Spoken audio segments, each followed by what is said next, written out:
Hey, welcome on in, you rascals. It's Tobin here with you, and thanks for checking out the channel. Miami Heat, they were on the practice court today as they're getting ready for the Phoenix Suns. Is it a bit of an injury, tricky injury situation? Pelle Larsson is listed as questionable. Boots on the ground reporters, Ira Winderman, Anthony Chang saying that he had an ankle twist while at practice, and so now he's listed as questionable. The Miami Heat's impressive second-round pick, Pelle Larsson, has been doing a lot of good things two-way, a very connective piece, doesn't need the ball in his hands a lot, kind of just fits in. And really, it's interesting. This is all going to kind of connect into what I want to talk about today, which is Jovic, dude. Nikola Jovic. Anybody who watches this channel or listens to my radio show or watches the show would happen to know I am a Nikola Jovic fan. I was discussing this on a podcast today that got released, but I did it yesterday with my guy Wes Goldberg from Locked On Heat. Go check out him and David, the boys over at LOH, and go check out our podcast episode. We dove into a lot of things, but one of the things he asked me specifically, kind of like a hodgepodge question on the young guys and the state of the young guys. And it has been interesting because of Pelle being a guy who immediately did all the things and is doing all the things that Erik Spoelstra wants, has kind of impeded another young guy. And really, in some ways, both of the Heat's last two first-round picks in some way, shape, or form. And that's how it is. The Heat are about competition, and they are about earning it within the building, and they are with getting the chance to beat guys out and things like that. And I do think the emergence of Pelle Larsson and his role in the rotation and the trust that the coaching staff has in him has in some ways put a Nikola Jovic, and even in some games, I think a Jaime Jaquez Jr. on the back burner a little bit. So, Jaime's another story for another day, because Jaime does definitely feel like he's finding himself a little bit more, certainly offensively, is getting into a little bit more of a rhythm. He was in a really bad shooting slump, and he seems to be coming out of that. So that's good news. But this was interesting from Niko's perspective, because Anthony Chang of the Miami Herald does a fantastic job. He had an article where he interviewed Niko and kind of just talked about the state of where he's at. And mind you, I think everybody does need to be reminded, Niko is still very young. He is 21 years old. He just turned 21 this summer. And, this is a guy who did, I think, prove last year that he can carry his own weight on an NBA court. He did end up starting for the Miami Heat. Yes, they were very banged up, but I do think had his moments last year and showed he was capable, and I do think has improved in some areas defensively, but there's clearly some things that, his shooting really hadn't been on point this year. He had not had one of those, he hasn't had one of those like real, those at Milwaukee games like he had last year. He was shooting like 31% from three this year. And the Miami Heat were outscored when he was on the floor. It was the second worst rating on the team, I believe. I read in Anthony's article today, only to Josh Richardson, who I think everybody would say. The Heat has been outscored by 4.3 points per 100 possessions with Jovic on the court this season, which is second worst in individual net rating on the team, only ahead of Josh Richardson, who I think a lot of Heat fans are I've noticed he's just not himself this year, coming off the shoulder injury, and now he's been dealing with this nagging heel thing.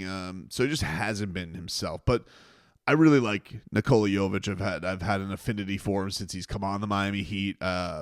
Maybe it's because I love European players. I love accents. But I also I think he's a fun watch. I don't think the Heat have not had a player like him taking, and certainly Spo has a young European prospect, this age, this size, dynamic, but a little bit of a weird fit, it's almost in the realm of like, could he be the guy that he's a letter of being his namesake of Nikola Jokic? man, it's a big ask. But, you know, that's a guy that he's also gotten some time to spend around on the international team. In the World Cup, not in the Olympics, because, mind you, he was playing with a busted ankle and a fractured foot. You know, he didn't have, I think, quite the Olympic impact he wanted this year, but they did want him there. And so that kind of, I think, impeded a lot of things. And I almost wonder, like, has he, you know, fully gone all the way back? Because sometimes when you're trying to push through things and you're going to be a starter and you could extend if you have a good year after this year with your third year in the books. You know, has there been some things that have held up? I don't know. I don't have the answer to that. But I do know that we saw him have some success last year, starting with the Heat. We saw him with Serbia and the World Cup team have some success. Didn't have as much of an impact on the Olympic team, even though Serbia went very far. But mind you, the interesting thing about that is that was a Serbian team in the Olympics that had Joker, the one that went to the World Cup that played Germany, who's, you know, a very good team with the Wagners and Schroeder and, you know, not a bum squad that they went toe-to-toe with. Niko was really good on that team and on that run. And they didn't have Joker on that team. So, I don't know. This is a player I just believe in. And you want to know something? Sometimes numbers be damned. Sometimes eye test be damned. Sometimes you just got your guys and you just like them and you just root for them. And this is going to be my hill that I'm going to be on. And that's going to be, I'm Team Niko. I'm Team Jovic. I'd said on Wes's podcast, like, hey, we really got to play Kevin Love all these games at the back of five. But it's funny enough because listening to Spo today, you know, Spo was singing the praises of Kevin Love, and he's like, you know, this league has got. It was funny because he said something to the effect, I don't know the exact quote, but it was like, this league has gotten so young, and you do need veterans that you can trust, right? It was something to that effect, and then also, but they also can provide on the court, which look, Kevin Love has. It's not like Kevin Love is a bum out there, but I do think that the Heat still do need to protect their older players in Jimmy and Kevin. And I think that there's been such an emphasis on availability this year that, you know, in past years, you know, where they might have been smarter, this time around, they're maybe setting it out there and they don't feel 100%. And they do have all this young crap of talent that I would like to see, but you know, they're not. I mean, like, look, right now you listen to the coach and you listen to where they're at. This is not something I want to get crazy about all the time. But, like, I look back to the Minnesota game where, you know, he had the winning play, and I feel like him in the starting lineup very clearly didn't work. Didn't work. He was relegated to a spot shooter. He was not shooting very well. It was clunky. The third quarters were bad. They very clearly needed to make a change there. And they did. They've made two big changes. They've gotten rid of Rozier, and they've gotten rid of Niko. So they've kept their core three. They put Duncan Robinson in there, and they put Haywood Highsmith in there. Okay, cool. But Niko just going to zilch 0-0, yeah, that just doesn't sit well with me. I want him to get some PT. But look, I guess the numbers are the numbers. I'm not going to cry about it, but it bums me out. I like watching the guy play. I enjoy watching Nikola Jovic play basketball. But there's also been a little bit of and I'm going to get to these quotes in a second that he gave to Anthony. But there's also an element of, yeah, it hasn't worked out the way that they thought it would. You know, like Terry Rozier has gone to the bench, so that takes some rotational minutes, and Kevin Love comes off the bench, that takes some rotational minutes, and Duncan Robinson then is into the starting lineup to fit things better. So then it's like, all right, well, now you have Terry and Kevin, who are established veterans, who are going to play. You know, as much as whatever I want to whine about, like, you're going to play Kevin Love. He's a team leader. Spo respects him. He's here on a pretty reasonable deal. He's going to play. And he's really the veteran presence on the team. Jimmy likes playing with him. Jaime likes playing with him. So that is what it is. And then Terry, you spend a first-round pick on Terry. Makes a lot of money. Like, they're not going to not play Terry Rozier. So then you have Jaime. Jaime is going to play. And Pelle's playing. We talked about Pelle. So it's like you just start losing minutes, and where's it going to go? Like, there's only so many minutes to go around. So I get it. but it doesn't mean I have to like it. I like watching Niko play, and I do. And to be fair, I think when he went to the bench, I think they found a little something there. I think he got to be him a little bit more, going through the broken face and all that type of stuff. But anyway, here are some of the quotes that he gave to Anthony. This is from the Miami Herald. Quote, "Of course I'm frustrated because I'm not playing. But it just shows you that I can keep working on myself, and that's what I'm doing now. You got to gain the trust back of the coaches and everyone." He says also, quote, "I know that I'm good enough, and I know I'm a good player. I don't think it's that. It's just a style of basketball play. The things that the coaches want from certain lineups. It's just something that I guess I'm not fitting right now, and that's why I got to work on those things and get back. I'm really not questioning how good I am now," which I don't think he should. I think this guy has shown he's an NBA level player. This does happen sometimes. Dude, listen. Do not forget, at one point, Duncan Robinson, who's currently a starter, and the Heat had given $90 million to guaranteed, went to DNPCD. Duncan Robinson did that. The all-time franchise leader in three-pointers, because Max Strus came into the fold, and Gabe Vincent, and Kyle Lowry, and Caleb Martin had emerged out of nowhere, and all of a sudden, where did Duncan Robinson's minutes go? Gone. Like that. So now he's back to starting again, and the Heat feel like their offense doesn't really tick without him, even when he's missing shots, just the threat of him. So just keep that in mind, I think, for everybody, right? Like, when people are like, why you would not rats off a ship on this guy? 21 years old, look at Duncan Robinson and say, hey, it's over for the kid. He also said on what aspects that he needs to improve. He says, quote, "I don't think that there's one thing. I've got to work on everything. Maybe 3-point shooting." I would agree with that. This year it has been great. I don't think that it was awful, but it should have been better. And I feel like you've always got to improve. I don't really have one thing I can tell you right now. I've just got to improve my overall game. He also wanted to say some things about his defense, and then he also talked about starting and mentioned how, like, it was hard to show himself starting. I don't want to take all the quotes from Anthony's piece. I'm going to put it in the bio so you guys can go read it. It was really, really good. I will, though, play Erik Spoelstra's explanation about it today at practice, where he was asked about Niko and where he's at. Nothing earth-shattering here from Spo. Like, look, the guy is going to keep things. He's not going to show the cards. Like, he keeps the meetings pretty much. When it comes to young guys, everybody's always making progress. Everybody's got to, start winning the day and winning steps and show me that I should play you. And when I play you, show me that I shouldn't take you out, show me that I should give you more minutes. That whole thing, which, by the way, Niko's already been through that process once. He was in that process last year when he got sent to Sioux Falls and Jimmy Butler went to watch him, and Jimmy then came out publicly and said Niko's not a 5, and I think the best player on the team, look, I think he's got a good relationship with the kid, and I would like to see that flourish. But this is a thing right now.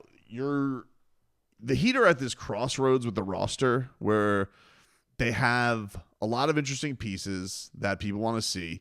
There were more opportunities last year because of injury and where things were at, and people being in and out of the lineup all the time, that Jaime got more time to flourish, and eventually Niko got time to flourish, and now you're at a point where it's a little bit more veteran-laden, and is this the last dance of this core? We don't know. So there's that Spo has to handle. I will say, like, Spo has made this point a couple of times before I play his sound here, is that he keeps making this point in pregames that we're not where we need to be. And I think that's whatever level of consistency they're trying to find with Niko, without Niko, whatever that is, they're not there yet. And we've seen that. Like, we've seen flashes of it get better towards, Thanksgiving. And then you had the 2 losses to Toronto and to Boston, and you're kind of right back under 500. And all that goodwill and work kind of fell by the wayside. And so they just got to figure out whatever it is that's going to get them on a run. And right now Jovic hasn't been in those plans, and Kalel is in the G League, and Jaime's had to do some searching, and so a lot, and really the only surprise young guy that's played, I guess, above his weight class has been Pelle. Because Pelle's doing all the winning things, and he doesn't need the ball in his hands. He's just in the right spot, and he can just fit whenever, wherever. And that's the thing with Spo. With Niko, okay, can he rebound like a demon? Not necessarily. He can get it from time to time and then book down the court. Good finisher. I do like him around the rim. And, we obviously saw the winning play in Minnesota and what he was able to do. The shooting hasn't been there. He's been saying that since the preseason, where he was killing himself for missing 4 shots and then was saying, like, I have to hit those. You could almost feel a pressure that he was putting on himself in the preseason about it. And he was like, I gotta hit those. He's just with this lineup. But this was Spo today at practice, asked about Jovic. What he had to say. Yeah, just has to stay with it. And, that saying where, you win the day. He has to win the day every day. Is he guaranteed of playing in a game? No, he can't control that right now. But he can control making me think about it. He can, that for sure. And the way to do that is in practice sessions, pre-practice, the approach, and shoot-arounds, everything to be at a high level, just to make you watch. And then eventually you get your opportunity, you make me play you. And then if you're playing, you make me not even think about playing somebody else. And when you're impacting winning and doing winning things and doing the detailed things with great effort and focus, that usually leads to those. All right.